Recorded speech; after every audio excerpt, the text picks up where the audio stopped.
noite a todos e a todas, né? Nesta reunião do GELMA, dia 1º de dezembro de 2022, nós temos a satisfação de ter a presença do escritor Neurivan Souza, que, como disse ainda há pouco, é um maranhense da cidade de Magalhães de Almeida, mas que ficou ali apenas os seus 10 anos e que depois veio para São Luís e, a partir do ano de 1998, passou a residir na cidade de Santa Rita, transformando uma espécie de espaço no seu lugar, como diria Futuan. É graduado em filosofia e divide o seu tempo entre os afazeres, como ele disse ainda há pouco aqui, de professor na sua escola, ainda estuda muito e divide as suas leituras, a sua elaboração de textos e também dedicação à sua família. Seu estilo é voltado para os aspectos sociais e para um olhar introspectivo sobre o ser humano em geral, principalmente para aqueles seres indefesos e em situação de risco social. A gente percebe na obra desse grande poeta maranhense um cuidado para com o uso das palavras e a busca das melhores soluções poéticas que estabeleçam um elo entre a sonoridade das palavras e os aspectos imagéticos do texto. Neurivan é poeta, membro fundador da Associação Maranhense de Escritores Independentes, na AMEI, e é sócio correspondente da Academia Itapecurúense de Ciências, Letras e Artes. Então, Neurivan, seja muito bem-vindo a esta reunião, a este encontro. Para nós é uma grande satisfação, uma honra ter você aqui, e fique à vontade, então, para você falar um pouco sobre sua trajetória, tá? Ok, boa noite, mais uma vez, Dino, aos colegas, aos acadêmicos que nos prestigiam nessa noite, nesse encontro, para falarmos um pouquinho da nossa poética. E falar de poesia é sempre agradável, mas mergulhar nela propriamente, esse prazer se triplica.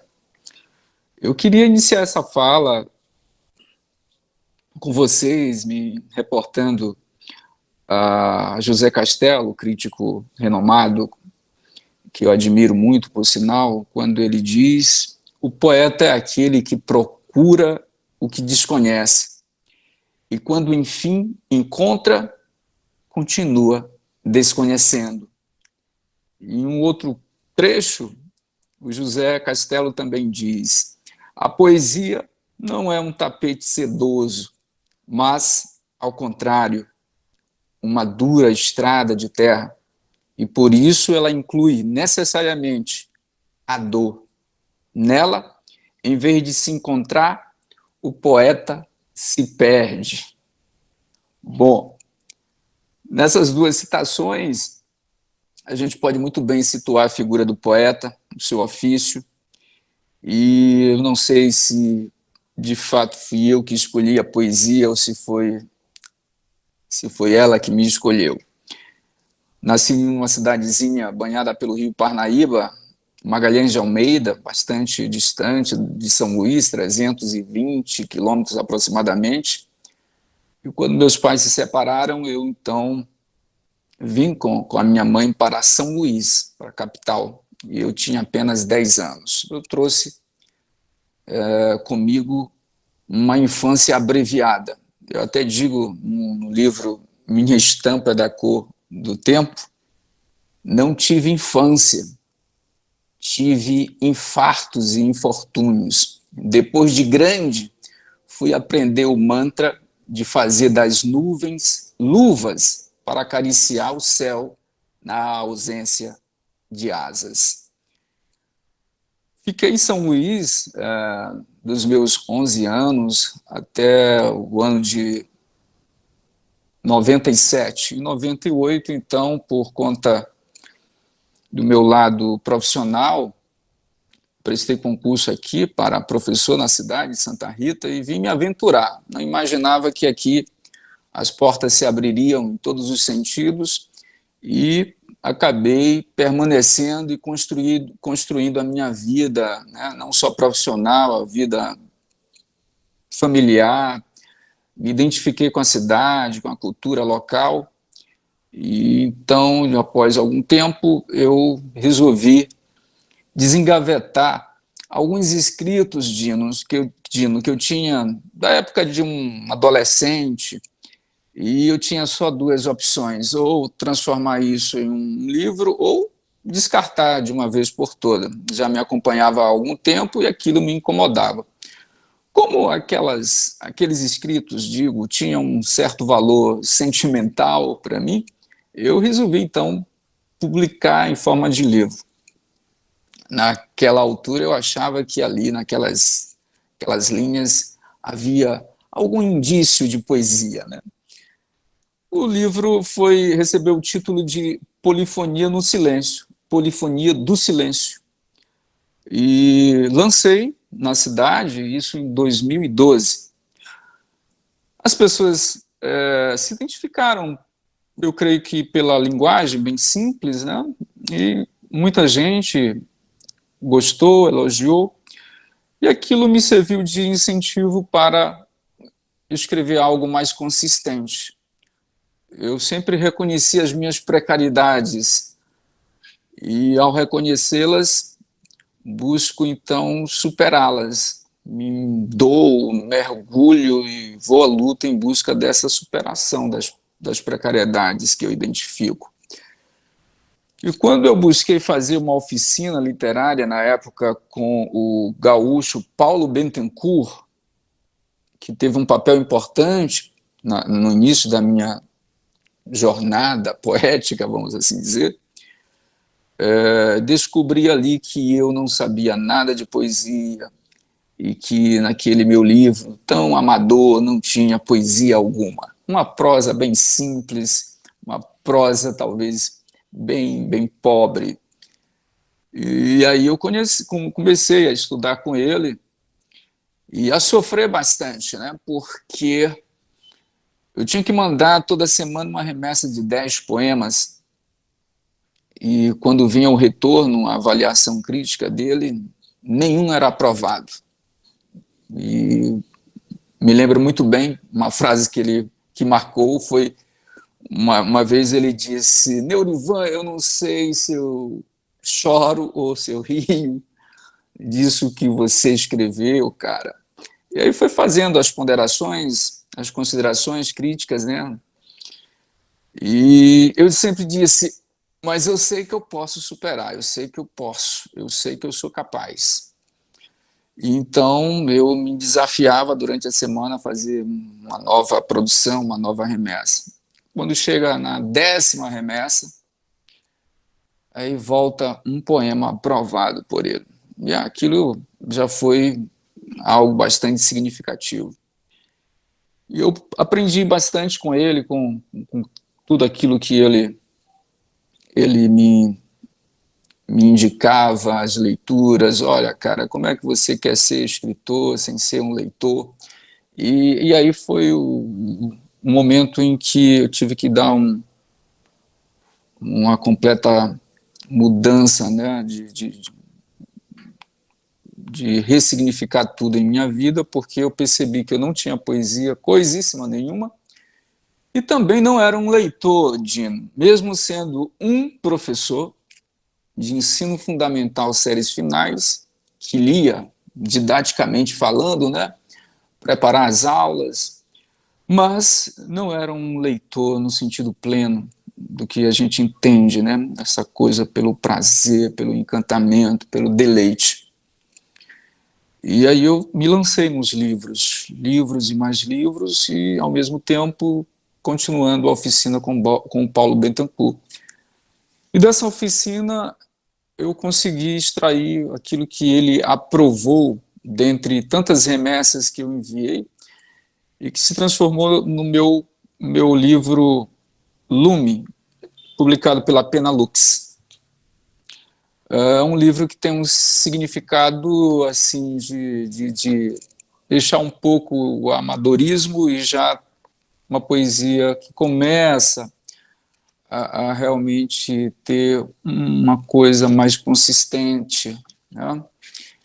E lancei aqui na minha cidade, porque eu tinha na mente começar meus leitores a partir da minha localidade, do meu entorno. E foi o que exatamente eu busquei fazer, seja com a literatura para os adultos ou para a infância, né, com os livros para a infância, formar leitores. Eu também depois publiquei, na sequência, ainda sob o crivo do Paulo Bentencourt, esse segundo livro, Palavras Sonâmbulas, do qual eu vou ler o poema Faces do Mal. O fim chega de botinas, numa bala perdida de fuzil, no peito do dono da padaria, por ter acordado tarde demais, numa quarta-feira de cinzas. O fim chega no aborto, choro derramado no esgoto, num míssil disparado sobre sonhos de crianças, na faixa sem pedestres, em Gaza. O fim chega em pacotes, um cadáver esquartejado dentro de uma mala de grife, contendo espermatozoides adúlteros e anátemas. O fim vem abanando as asas sobre as casas sem telhado e com suas garras malignas trucida suas presas pelo rabo numa chacina televisionada. O fim chega de crucifixo, num estupro santificado por quem reparte a hórtia e delicadamente cultiva hortaliças para o diabo. Então, é um pouquinho do que você encontra em Palavras Sonâmbulas. Aqui, talvez, é onde eu coloquei mais uma poesia de cunho social, de crítica social. 2018, eu disse, eu vou fazer um livro para mim mesmo, sem o dedo do crítico, que era o Paulo Bentencourt até então, que depois veio a falecer e me deixou órfão, né? Me deixou aí completamente desorientado, desnorteado, porque ele era uma referência, era alguém que em quem eu podia sempre recorrer e aprender, né, nesse processo de busca da poesia, sem saber que jamais encontraremos ou conseguiremos, de fato, defini-la. Então, eu disse, mas eu vou fazer um livro, publicar um livro que seja todo definido por mim mesmo. Eu diria assim, sem querer ser tão pretensioso, de mim para mim mesmo, um livro que eu me agrade, né, realmente. Tanto que eu nem escolhi alguém para fazer a apresentação do livro. O livro não tem prefácio. Eu me sentia, como me sinto sempre muito desconfortável em recorrer a um amigo para fazer a apresentação do livro, né? Geralmente os meus amigos são, a exemplo de mim, muito atarefados, então para não sobrecarregá-los, não colocá-los numa situação né, desconfortável, uma sinuca de bico, eu disse, não, eu vou deixar o livro sem apresentação, até porque talvez todos os prefácios sejam enganosos. Então o livro ficou sem prefácio. Mas é um livro em que eu coloco as minhas impressões acerca de várias temáticas. Essa é uma outra questão. Eu até aqui, nos meus livros, eu sempre trabalho uma pluralidade de temas. Eu não gosto de ficar preso, né, a um tema único. Se a poesia ela é transgressora, se a poesia não aceita cabrestos, regras, condições ou limitações, então por que me delimitar a um tema só? Então aqui você tem, de fato, diversas estampas, né? Dividi o livro em 7 estampas e, evidentemente, cada estampa ela aponta para uma temática, né? Então, você tem um livro dividido em 7 eixos de temática.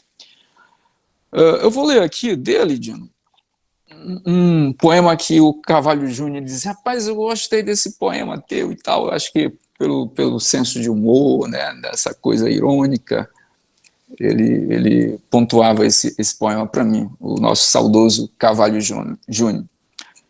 Verso Shop. Vendem-se poemas de todas as grifes, made in China, poemas lights para quem tem olhos obesos, poemas sarados para quem sente tesão nos bíceps, poemas neovirais pró-esquerda, pró-direita e pró-crítica. Agora, recentemente, este ano, eu trago o meu mais recente trabalho, que é No Éter da Voz. Um livro que me agradou tanto na seleção dos poemas, quanto no projeto gráfico, né? E, por isso, eu decidi dedicar esse livro à memória do meu amigo e irmão, o poeta caxiense Carvalho Júnior. E, no fundo, embora o livro seja dedicado a ele, mas eu brindo vários amigos aqui do meio literário com poemas, né? Eu quero destacar aqui nesse momento o poema Inconteste. Cedros e ciprestes adornam as planícies do meu breve Líbano na sístole das sílabas, e nada lucram as bétulas e lírios no fluxo inconteste da diálise do tempo. Tímida e pálida, a vida se apaga quando do espanto o nada se expande. E partimos sem sequer sabermos por que viemos. Eu diria que no Éter da Voz tem uma poética que faz alusão à nossa existência, né? Esse quê de existencialismo. O projeto contou com algumas ilustrações do Marcos Garuti. Como eu disse, o livro foi dedicado à memória de Carvalho Júnior, porque, afinal de contas, eu devo ao Carvalho essa coisa de me tirar do anonimato. O Carvalho Júnior ele tinha essa qualidade, além de ser um grande poeta, alguém de uma sensibilidade tremenda, ele também tinha uma generosidade enorme e fazia questão de abrir portas para os novos poetas, de abraçar todos, de dar espaço, de dar palco, de aplaudir. Muitas das vezes o Carvalho realmente ele preferia aplaudir a ser aplaudido. E graças a ele é que eu fui chegando a outros autores maranhenses, outros poetas, como a Luísa, o Antônio Ailton, o Bioch, Celso Borges, Fernando Abreu, enfim, eu devo ao Carvalho Júnior essa coisa de me projetar no meio literário maranhense. Por isso, o livro mais recente é dedicado a ele. Paralelamente a essa produção, eu também me lancei no desafio de tentar formar leitores para o gênero poesia com as crianças, né? Formar leitores, pequenos leitores, para que amanhã tenhamos leitores de poesia um pouco mais, uma quantidade maior, mais significativa do que atualmente, né? Então eu lancei uma trilogia, O Pequeno Poeta,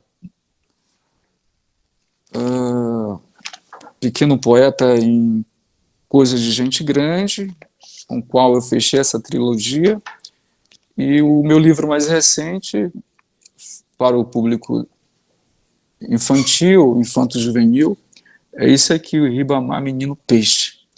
Na verdade, é um conto, mas escrito de forma poética, em versos, e é com essa literatura aqui que nós temos buscado formar pequenos leitores a partir da minha cidade, mas indo para além das fronteiras de Santa Rita, né? E, eu, à medida que me lancei nessa coisa de buscar a poesia, de tentar compreender a poesia, embora, como disse José Castelo agora há pouco, quanto mais nós buscamos compreendê-la, o poeta se perde, né? Tudo que eu tenho em termos de conclusão é que ainda não sei nada de poesia. E esse reconhecimento de que não sei nada ainda de poesia é importante, porque me desperta essa sede de estudar mais, de ler mais. Eu leio muito dentro do gênero poesia, e sempre priorizei os autores já consagrados, mas também os novos autores, para que eu não ficasse também até com uma linguagem muito distante, né? Já que eu verifico que alguns autores utilizam uma linguagem que remete ao século passado, ao século XIX, e isso não causa para o leitor hoje aquele estranhamento de linguagem que o encante, que o instigue a mergulhar nas páginas daquele livro de poesia. O Carlos Nejar, ele destaca isso, e eu concordo plenamente com ele, né? O que faz com que o poeta permaneça ou morra é justamente a linguagem. Eu tenho muita preocupação com ela, no sentido de buscar uma linguagem que esteja sempre se renovando, que dialogue com o ontem, mas que também dialogue com o amanhã. Porque se eu empregar uma linguagem já defasada, como é que eu vou alcançar o público de amanhã? E eu coloco isso porque, sem querer ser presunçoso, mesmo eu fazendo um trabalho de tentar buscar novos leitores para o gênero poesia, inclusive com as crianças, eu sei que é muito mais provável que a minha poesia alcance as pessoas do amanhã do que do momento, do agora. Daí porque eu preciso utilizar uma linguagem uma linguagem de longo alcance, que a poesia é uma força de longo alcance, ela precisa alcançar muito além do momento em que o poeta vivenciou aquela experiência que ele traduziu em forma de versos. Enfim, eu acho que por hora é suficiente. Apresentei as minhas obras, falei um pouquinho de mim, então devolvo a bola para vocês aí. Muito bem, Neurivan Souza.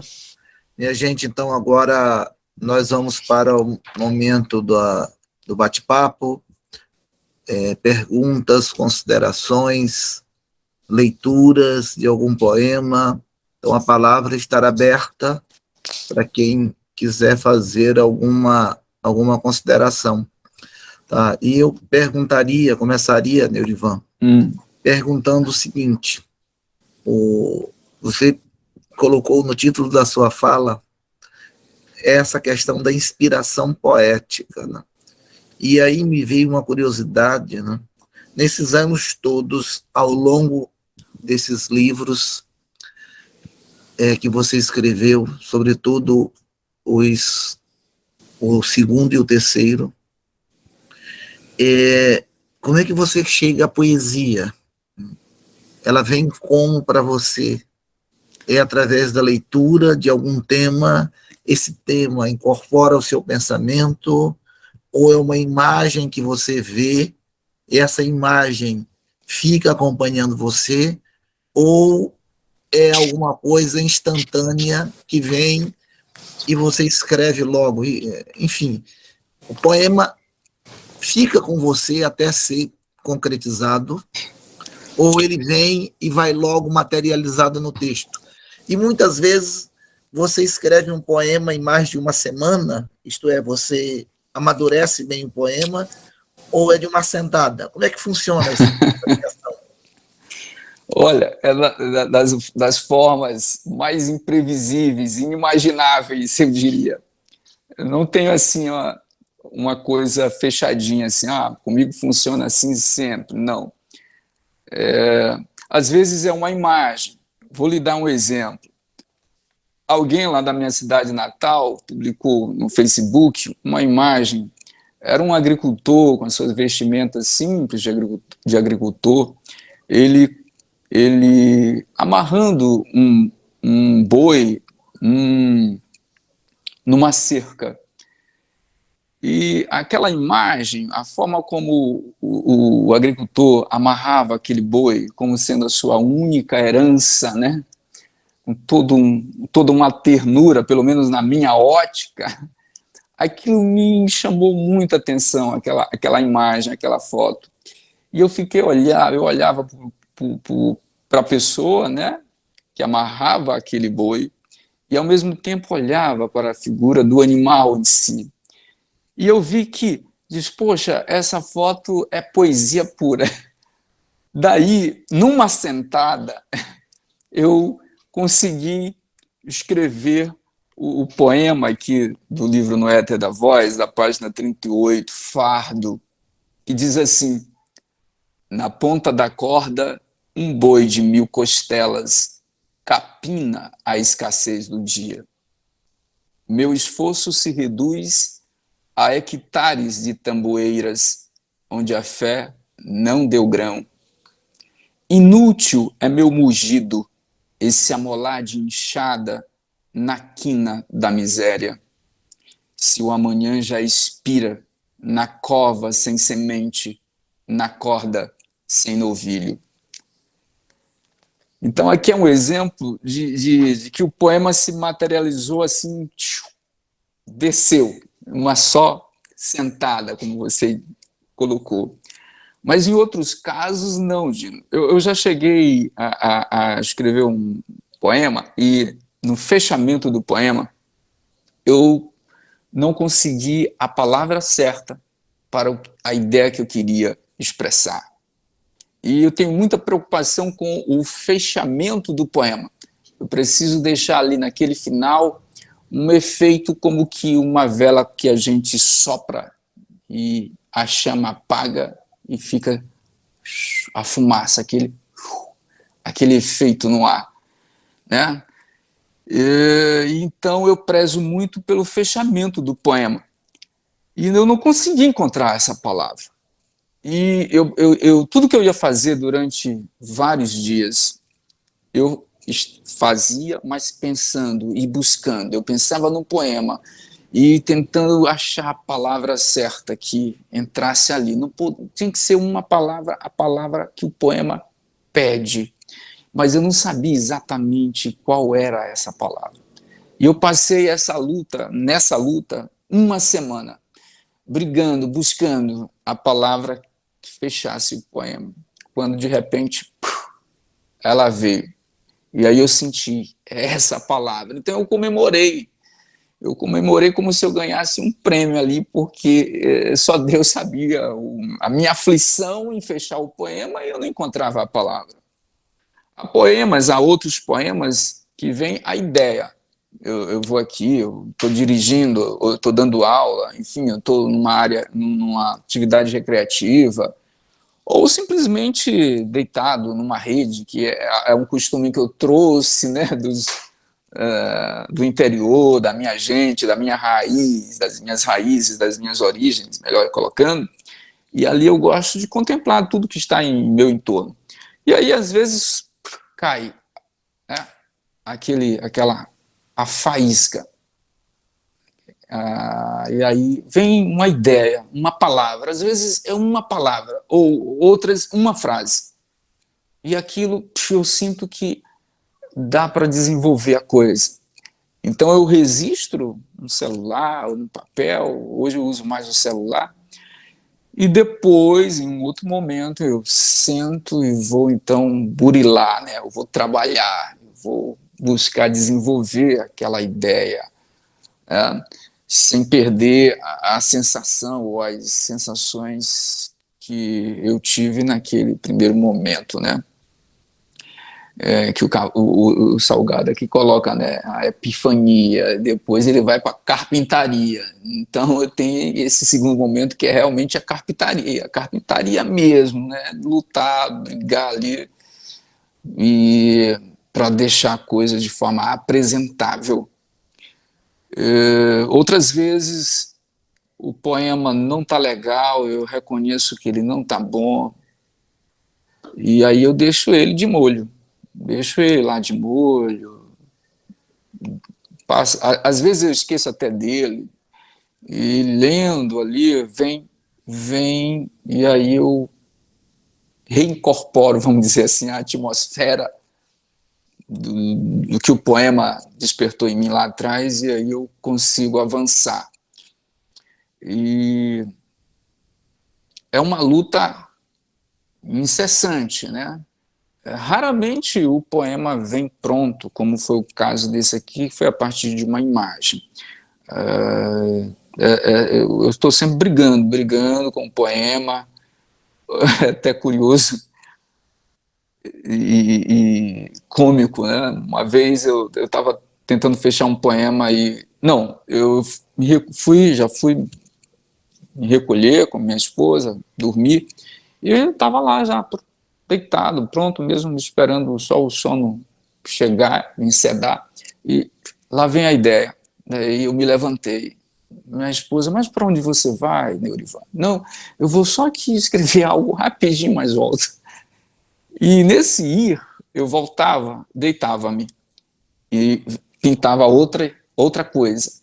E eu ficava nesse levanta e deita, porque quando você é tomado pela poesia, pela palavra, ela não te dá mais sossego. As palavras passam a nos perseguir no bom sentido, é elas que ditam o tempo, a hora, né?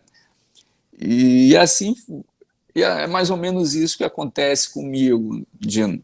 Então, como eu falei no início, é de forma imprevisível e inimaginável até. Gente, alguém? Mauro? Meldenor, Adriana? Boa noite, boa noite. Desculpa, Mauro. Pode, Helena, não, pode ir, pode ir. Não, é porque só puxar o gancho aqui, né, que o senhor estava falando sobre a sua inspiração, de como é que nasce um poema, eu fui logo pensando no Goulart justamente com essa poesia dele, que ele fala que o poema, né, ninguém sabe quando vem, ele é impreciso. A Hilda Rich também faz umas considerações dessa forma, quando ela tem aquela poética dela mesmo, metalíngua com a metalinguagem. E aí eu gostaria de perguntar, uma pergunta que a gente sempre faz, de certa forma, para a maioria dos convidados, é justamente quais são as suas inspirações dos poetas brasileiros, dos poetas maranhenses, também pode ser prosador, né? Foi ajudando a construir a sua poética, é isso. Muito bem, Helena, né? Olha, veja bem, eu não conhecia, primeiro eu não era leitor. A partir de 2012 é que eu me lancei, né, a ler, e à medida que eu fui mergulhando nessas leituras, eu fui descobrindo grandes autores, grandes poetas, alguns já consagrados e outros começando a despontar. Mas, quando eu li A Cor da Palavra, de Salgado Maranhão, eu tive um espanto enorme. Meu Deus, onde é que eu morava? Em que mundo eu estava? Que eu não conhecia um poeta dessa grandeza, dessa qualidade, desse nível aqui do Salgado Maranhão. Eu li aquela obra e fiquei impressionado, né? Sobretudo com a linguagem, de modo que eu passei, a partir dali, a tomar o Salgado Maranhão como uma referência para mim, uma referência. Mas vieram outros nomes, A própria Luísa Cantanhede, eu tenho um apreço muito grande pela pessoa humana dela e pela poética dela. Uma poética que me agrada muito. Outra poeta maranhense que desperta meu interesse é a Adriana Gama, o próprio Antônio Ailton, o Bioc Mesito. E, para minha sorte, eu acabei transitando entre esses autores que, à medida que eu fui descobrindo sua poesia, eu fiquei encantado, impressionado, admirado. É lógico que Ferreira Goulart é inevitável não exaltá-lo, não ficar encantado, espantado com a poesia de Ferreira Goulart, né?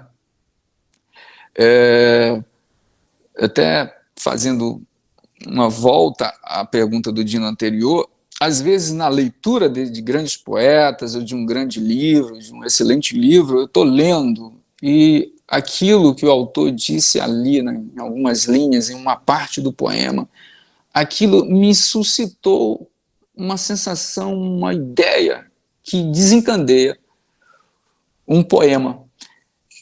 Eu não gosto quando isso acontece, porque eu acabo parando a leitura do livro para escrever poema, e eu preferia continuar dentro da leitura.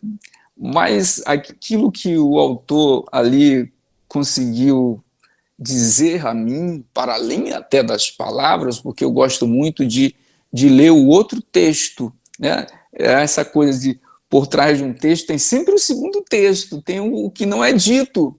E eu acho uma grande sacada essa coisa de você atingir o leitor com o texto que não é aquilo que foi dito, né? E aí, quando eu encontro essas coisas, eu fico, nossa, aí eu paro, aí vem uma ideia, né? E aí, para não perder aquela ideia, eu acabo interrompendo a leitura. Quando eu fazia a oficina com o Paulo Bentencourt, que eu já fiz referência, ele disse, Neurivan, cara, você tem que ler Manuel Bandeira, porque eu vejo muita precariedade no ritmo dos seus poemas, dos seus versos, muito mal construído, cara, você tem que ler o Manuel Bandeira.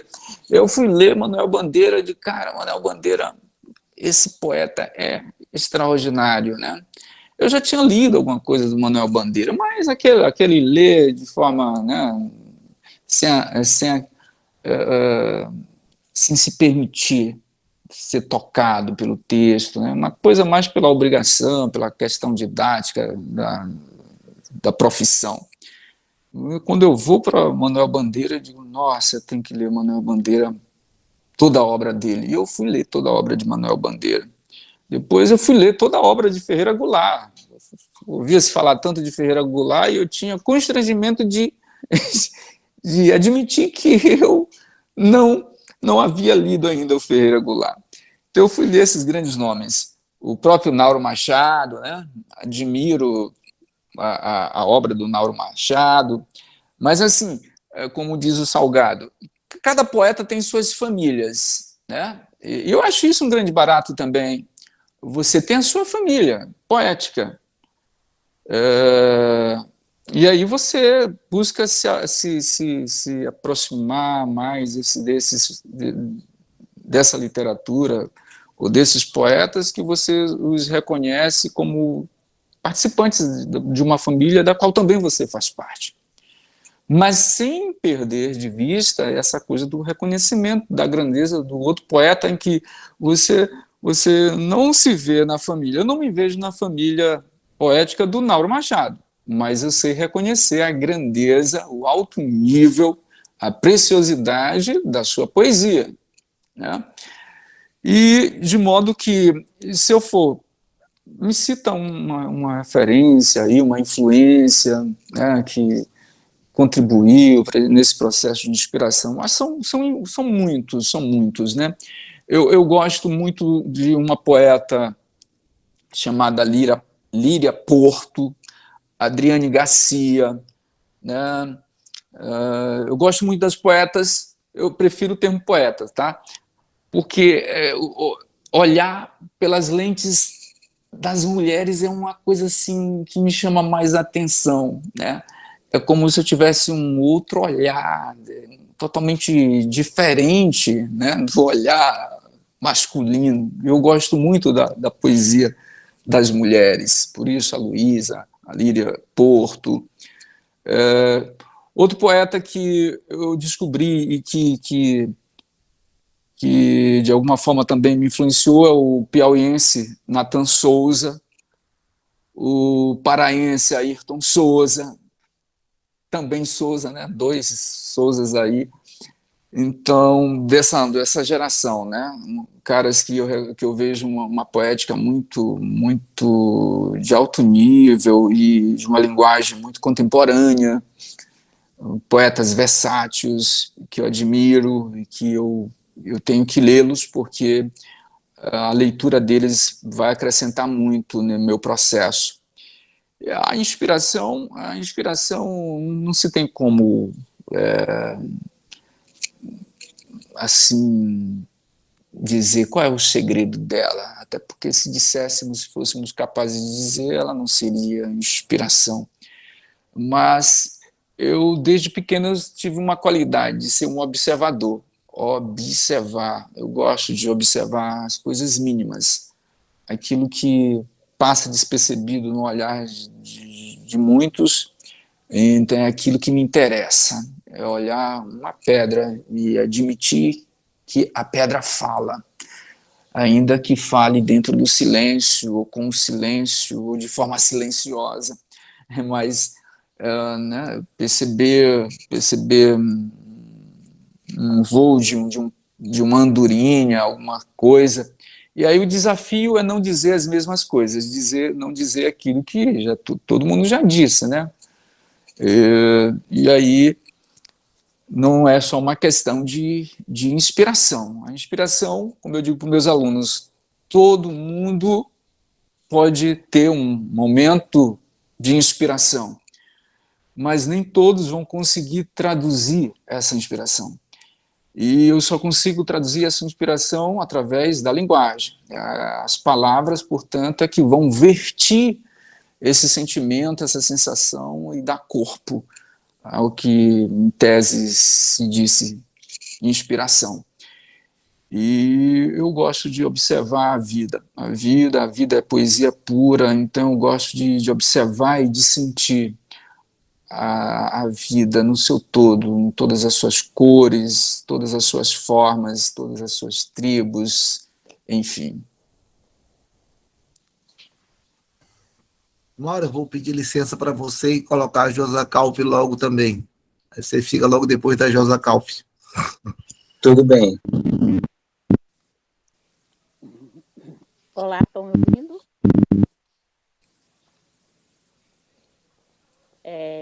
Eu queria primeiramente agradecer. Oi. Pode falar. Eu queria agradecer, né, esse momento, essa participação muito valiosa, né, de Neurivan estar se dispondo a compartilhar conosco esse processo criativo, suas experiências de leitura, com muita franqueza, com muita clareza, né, isso é muito importante para nós.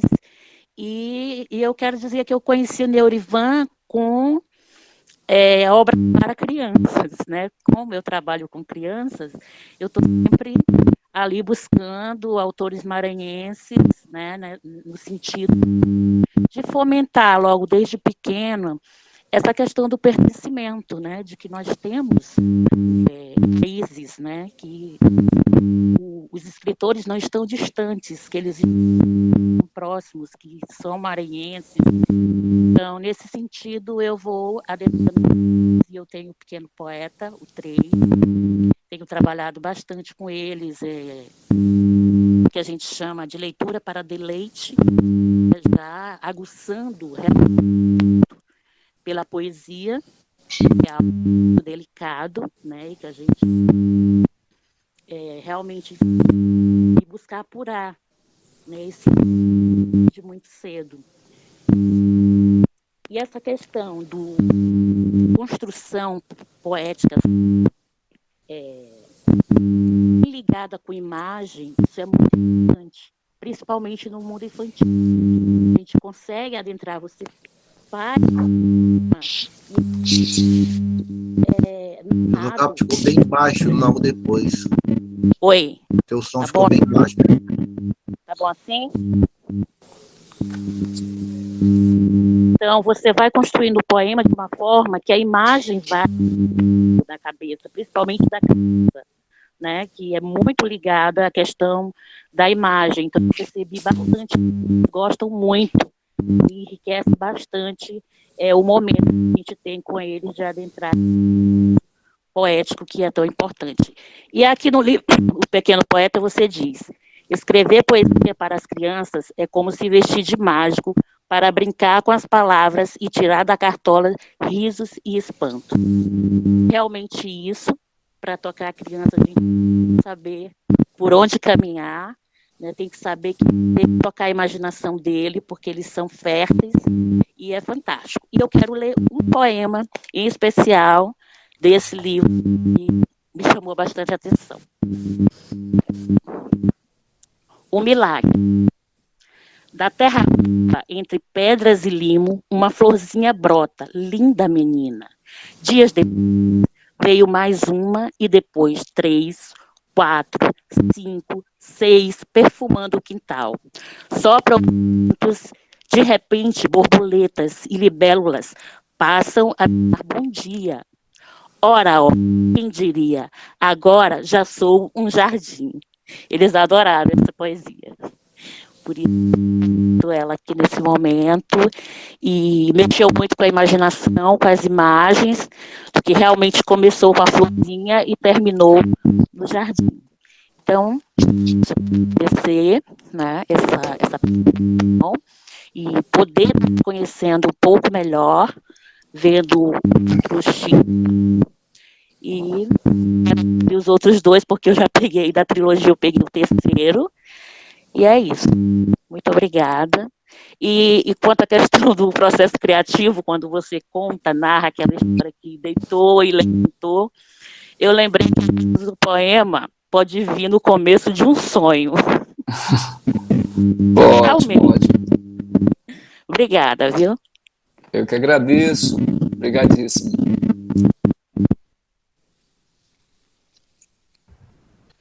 Bom, agora vamos ouvir o Mauro.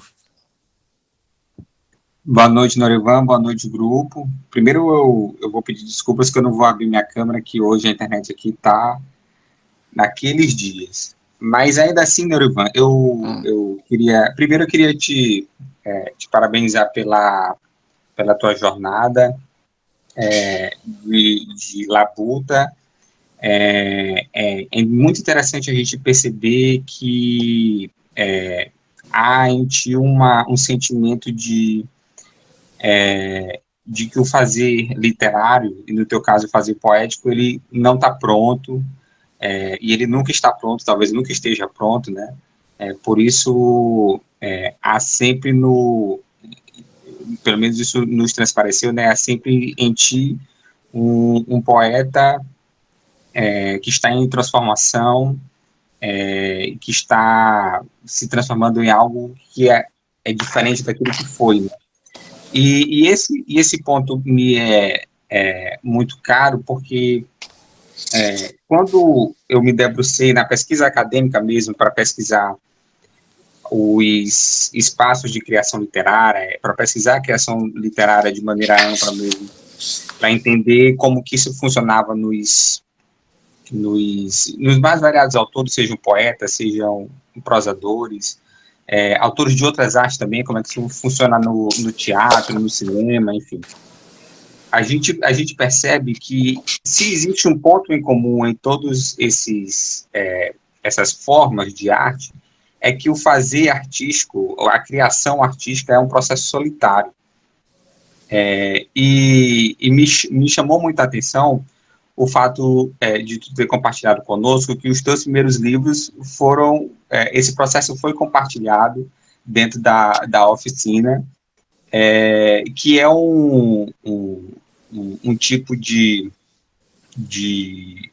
fazer mesmo, de processo de criação, que a gente está percebendo que está sendo muito difundido nos últimos anos, né? Muitas pessoas procuram as oficinas, e as oficinas têm sido responsáveis por lançar muitas pessoas e burilar esse trabalho.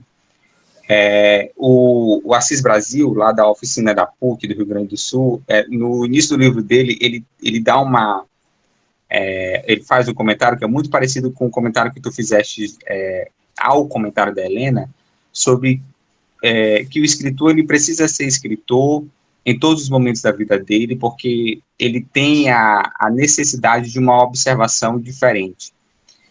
Na prosa, isso é muito forte, na poesia talvez seja ainda mais, porque existe uma potencialidade poética em todos os cantos da nossa vida, né? Por isso a minha pergunta para ti é sobre como foi o processo de fechar essas tuas obras. Qual foi a diferença desse processo de fechar essas obras com a participação de uma outra pessoa, lendo os teus poemas, e, de certa forma, legitimando o teu fazer poético, e como foi esse processo mais solitário, tu analisando as tuas produções de maneira mesmo sozinha. Como é que foi essa diferença? Como é que foi essa mudança de percepção? O que mudou da tua análise do teu trabalho nesses dois momentos distintos? Muito bem, Mauro. Veja só, no caso do meu último livro, à medida que a gente vai tomando consciência do quanto a gente ainda não sabe, você então passa a se tornar mais exigente consigo.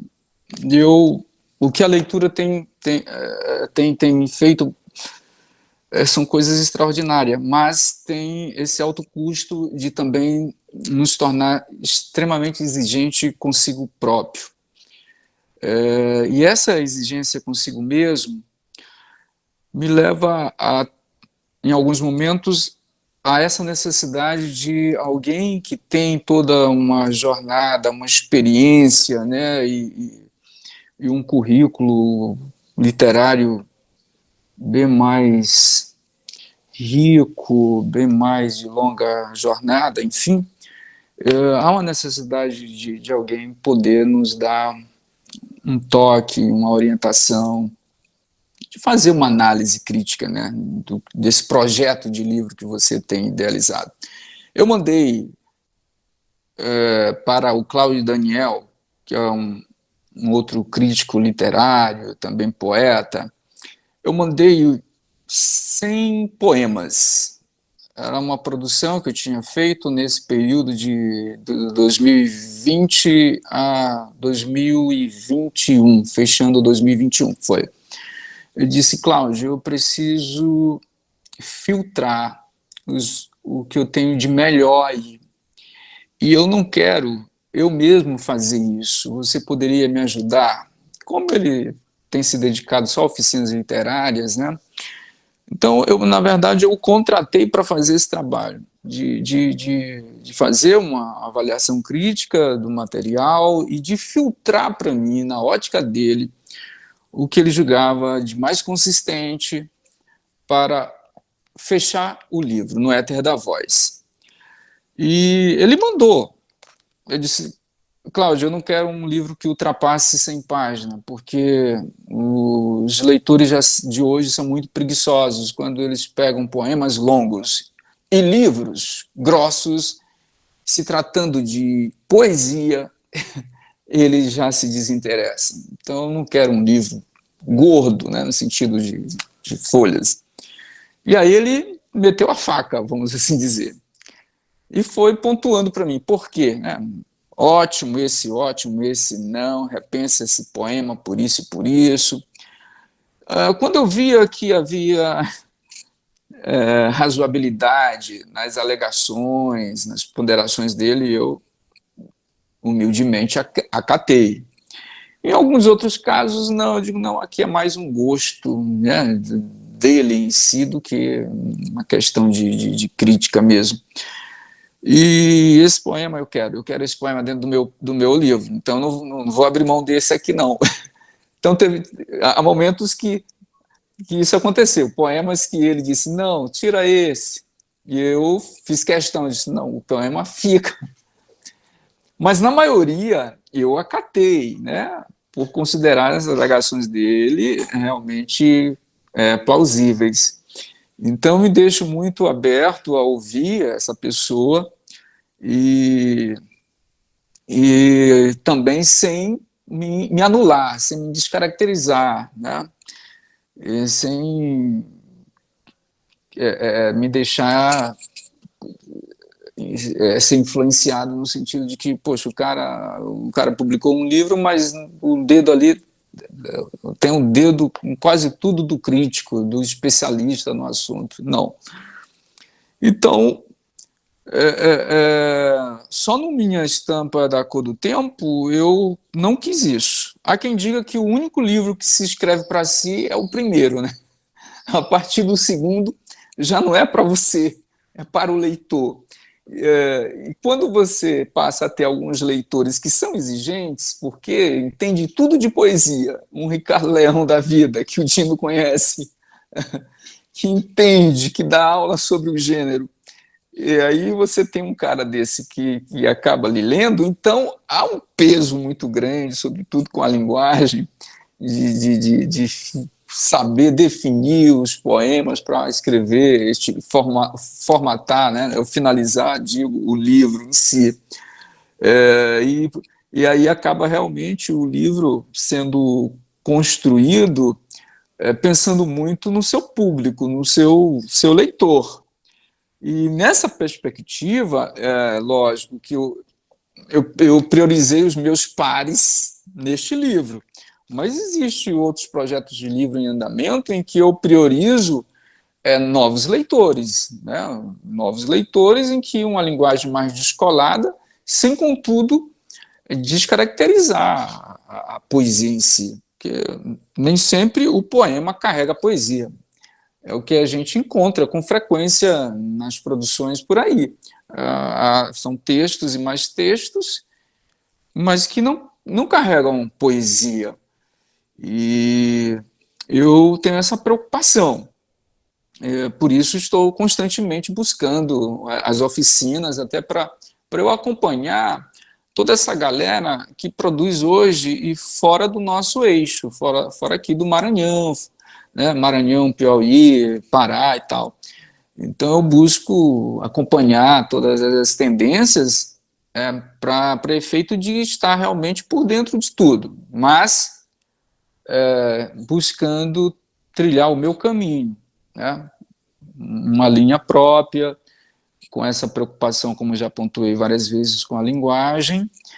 E no livro que eu tenho para o próximo ano, eu vou esquecer os meus pares nesse novo projeto, e o livro é todo pensado para estudantes do ensino médio, por exemplo, que nós precisamos conquistá-los para a poesia, fazer com que a poesia também chegue neles e eles possam incorporá-la, porque é uma maneira de nós conseguirmos leitores, ampliar esse leque de leitores, que é um cenário bem escasso para a poesia, sem, contudo, abrir mão dessa coisa de que realmente não é a questão só de colocar palavras.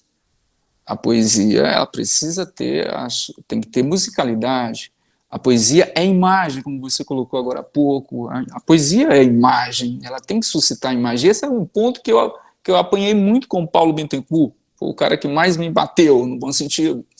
Ele dizia, poxa, Neurivan, você tem que sugerir mais imagens, cara, você só está dizendo coisas. A poesia não é dizer, a poesia é sugerir, Neurivan. A poesia não tem moralismo, não tem essa coisa de moralismo e tal. Então, repensa esse poema todo, repensa esse poema inteiro, cara. E de modo que é um ofício árduo, ser operário, né? Um operário da palavra é algo que exige muito de você, mas ao mesmo tempo é isso que nos deixa cada vez mais, né, apaixonados por ela, pela poesia. Muito bem. Adriana.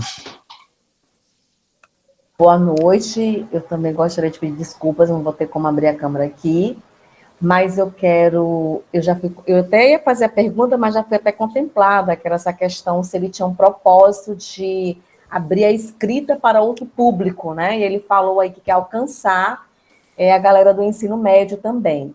Mas eu quero parabenizá-lo, Neurivan. Eu tive a oportunidade de 2 anos e 4 meses acompanhar um poeta. Nós trabalhamos juntos com o professor João Batista, não sei se você já ouviu falar. Ele é da cidade de União, João Batista, União. E João Batista, ele estudou Salgado Maranhão, no mestrado dele. E aí eu vejo muito, assim, que você realmente, né, essa questão dessa tua luta de construir esse texto poético, que eram as críticas que João Batista fazia. Quando eu li uma poesia, o João, não, Adriano, isso aqui ainda não é, isso aqui está faltando isso, faltando aquilo. Ai, João! E aí a gente fazia oficinas, e ele escreve muito, João Batista, né? Muito, muito, foram 2 anos e 4 meses. Mas eu vejo que João Batista falta a audácia que você teve, de meter a cara. Eu sempre falo para o meu amigo, tu tem muita coisa boa, mete a cara, sabe? Mas ele ainda fica muito assim. Eu quero parabenizá-lo por essa audácia, por não ter desistido, e por outro papel gigante que você está construindo. Além de ser escritor formador, você está escrevendo com propósito. Você não está escrevendo sem propósito. Se agora você está atingindo o público, estava dando uma olhada aqui nos seus livros, já vou comprar para meninada daqui das sobrinhas, né? E aí você está atingindo primeiro um público ali, mas você já quer partir para outro público. Você tem um objetivo, além de ser um poeta aí que eu vejo que construiu uma história, mas já estava nato dentro de você. Porque todo mundo escreve, mas nem todo mundo escreve poesia. Isso é que eu acho top quando eu me deparo com o Neurivan, me deparo com o João Batista, Puxeu, tive a oportunidade de conhecer Puxeu, Alberto Puxeu, muito amigo de Henrique Borralho, sou fã dele, né? Tive a oportunidade de conhecê-lo, de ler as obras dele. Então, assim, por exemplo, eu perpasso por vários gêneros, eu sou apaixonada pela literatura, eu leio poesia, leio conto, eu fico pensando quando a poesia, gente, é uma tarefa muito árdua construir uma poesia, eu fico pensando assim, cara, João, de onde é que vem essa inspiração, assim, da vida? A mesma coisa ele dizia, da vida, Adriana, da vida.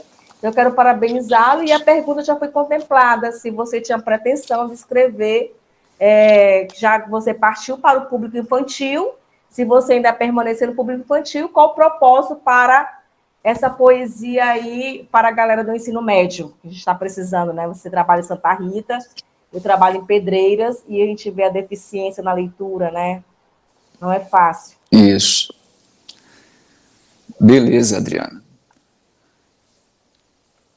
Eu acho que tudo que você faz com paixão envolve justamente isso, propósito. Você tem um objetivo a atingir. E se você compreende que a poesia, a literatura, ela é fantástica, que ela nos torna seres melhores, né, em todos os aspectos, então você tem que compartilhar isso, você tem que dizer para o outro o quanto isso é bom, né? E a literatura, para mim, como eu sempre destaco, não é para enchimento de ego, mas é para o esvaziamento dele. Por isso eu preciso compartilhar, acender essa chama no outro. Não é uma tarefa simples, fácil, né? Mas quem disse que ser poeta em algum momento da história foi fácil? Nunca. A poesia, ela é por isso que ela se mantém até hoje, porque ela consegue, mesmo num ambiente árido, vamos assim dizer, no sentido de leitores, de sensibilidade para a poesia como arte, né? Mas ela conseguiu atravessar, né, os séculos, e ela se reinventa, e esse reinventar faz com que ela prossiga, e ela, na sua essência, é algo que é de longo alcance mesmo. E o meu propósito, como eu disse, é chegar a outras faixas etárias de leitores, me desprender um pouquinho dos meus pares, né, que são críticos, que são exigentes e tal, mas chegar a novos leitores, sobretudo crianças, adolescentes e jovens. Agora, Neurivan, uma coisa que eu fiquei pensando, né, que você tem uma trajetória já grande, né?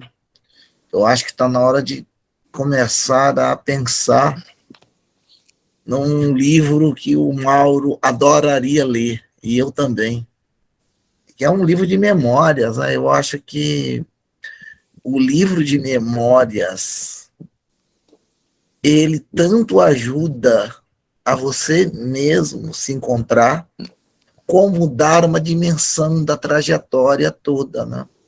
Eu acho que a gente teria que pensar nessas coisas todas, né? A sua rica trajetória de como você viveu a poesia, como você construiu a poesia, essa questão aí de você ter tido uma infância, mas ao mesmo tempo uma infância que não foi infância, e daí, para encontrar a poesia, isso tem que ser contado num livro realmente para a gente conhecer cada pormenor, né? Então a gente aguarda, né? Já que você trilhou aí por tantas formas da poesia, eu acho que a gente cobra também um livro de memórias, né, para contar tudo isso. Você tocou num ponto que... Com licença, rapidinho, só complementando a fala do professor Dino, né? O professor Dino é muito inspirador. Esse livro de memórias, ele vai inspirar muitos jovens, adolescentes, que também tiveram a infância roubada, e a maioria tem a infância roubada, a acreditar que é possível. Que o impossível é uma questão de escolha. Isso. Eu tenho algum tempo, nesses 2 últimos anos, pensado justamente nisso, Dino. Porque eu carrego uma infância abreviada em mim. E muito do que eu escrevo, inclusive para as crianças, é justamente essa criança, né? Essa criança que pulsa aqui dentro de mim. Essa coisa da experiência de pais que se separaram. Meu pai, por exemplo, se separou da minha mãe porque não admitia que minha mãe estudasse. E muito, muito mais à noite. Então, 1981, isso... o machismo não permitia que muitas mulheres em cidades interiorianas do Maranhão estudassem. Minha mãe colocou na cabeça que ela queria ser professora, que ela queria estudar, sim. E isso gerou muitos conflitos, e daí acabou eles se separando. Eram 5 irmãos, nós ficamos espalhados na casa de parentes, de uma avó e tal. Então, eu perambulei antes de vir para São Luís, porque no fundo a minha mãe veio na frente, então eu perambulei em várias casas de parentes, não só eu como os irmãos. E depois em São Luís foi a luta pela sobrevivência, catando sucatas para vender lá no Sucatão do Paraíba, no bairro São Cristóvão aí, e ao mesmo tempo estudando, cortando madeira nessa estação do Bacanga aí, do Batatã. Nós morávamos na Vila Itamar. Então, eu vivi muitas experiências na infância, na adolescência e juventude que agregaram, né, trouxeram a mim, talvez,